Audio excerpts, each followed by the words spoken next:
Rideshare apps like Uber and Lyft were designed for convenience. Just a quick tap and a stranger picks you up in minutes. But sometimes, the convenience comes at a horrifying cost. These 5 true stories posted by real Reddit users are proof that even the most ordinary ride can become a descent into something truly terrifying. 5 true Reddit rideshare horror stories that went horribly wrong. Reddit user Phantom Pickup was working his usual Friday night shift as an Uber driver in Chicago. He picked up a woman named Elena around 1:12 a.m. outside a late-night diner. She was in her mid-30s, wearing a blue coat, and looked visibly tired. He verified her name. She nodded. She barely spoke. Halfway through the trip, he looked in the rearview mirror to ask if the AC was too cold. The back seat? Empty. Thinking maybe she'd asked him to stop and he somehow forgot, he pulled over, confused. That's when the app said, "Trip completed, thank you for riding with Uber." But he hadn't dropped her off. There was no stop. Later, after contacting Uber support and filing a report, they told him that no such trip existed.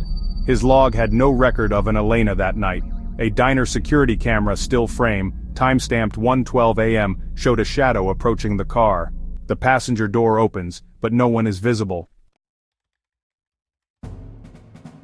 User Never Alone Again posted a disturbing account to Let's Not Meet. It was the summer of 2019. She just finished a late shift and called an Uber home. The driver seemed friendly at first, asking about her job, her hours, way too many questions. When they arrived, she politely declined his offer to walk her to the door.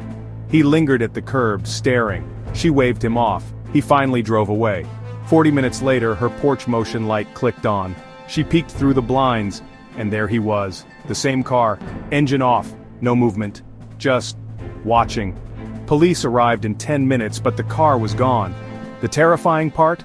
Uber claimed the ride ended an hour before. They had no record of the driver ever returning to the location. 2 weeks later, her roommate received a friend request from an account with the driver's face. The message? "I just wanted to make sure she got home safe." In 2020, a man in Austin, Texas shared a story that honestly defied logic.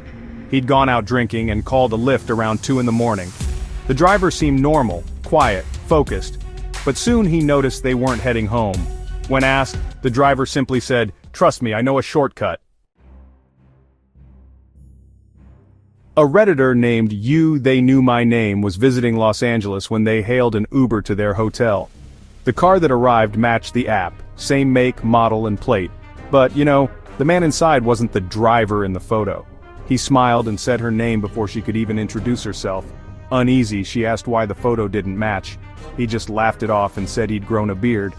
But when he pulled onto the freeway, he turned off the app's navigation and took an exit that led nowhere near her destination. She started screen recording on her phone, just in case, and began texting a friend her location. That's when he said, "Don't bother, we're almost there." She demanded to be let out. He refused. She threw open the door at a stoplight and ran to a gas station. Later, she contacted Uber, and they told her the real driver had canceled minutes before. The trip she took wasn't logged at all. How did he know her name, her destination, her car's make and model? This Is Why I Quit Driving shared a tale on Paranormal that still unsettles readers today. He picked up a young woman in her 20s at 4:47 in the morning. She asked to be dropped off at a park entrance on the outskirts of town. She didn't speak much, but her eyes never blinked. When she got out, she thanked him softly and walked into the trees. Hours later, he noticed her phone sitting on the back seat. He opened it to try to contact someone. The lock screen was a photo of her, standing in front of his car. That morning, from the passenger side, the timestamp? 4:03 a.m., 40 minutes before he picked her up. He contacted police, who confirmed her identity. But what shook him the most? The phone had no battery. It had been dead for years. Not all rides take you where you expect. Some take you back to places you thought you'd escaped, others never end. And some never happened at all. So the next time you open that app and wait on a stranger's car to pull up, take a moment. Check the license plate twice, ask their name, and maybe, just maybe, leave a note behind.